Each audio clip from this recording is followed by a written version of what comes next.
8ই March শুক্রবার মহাশিবরাত্রি।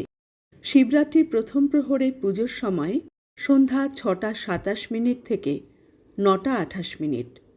প্রথম প্রহরে দুধ দিয়ে স্নান করাতে হয়।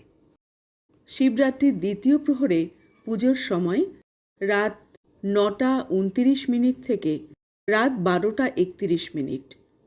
দ্বিতীয় প্রহরে দই দিয়ে মহাদেবকে স্নান করাতে হয়। শিবরাত্রির তৃতীয় প্রহরে পুজোর সময় হল রাত 12:32 থেকে 3:34। তৃতীয় প্রহরে ঘি দিয়ে স্নান করাতে হয় দেবাদিদেব মহাদেবকে। শিবরাত্রির চতুর্থ প্রহরের পুজোর সময় ভোর 3:34 থেকে সকাল 6:37।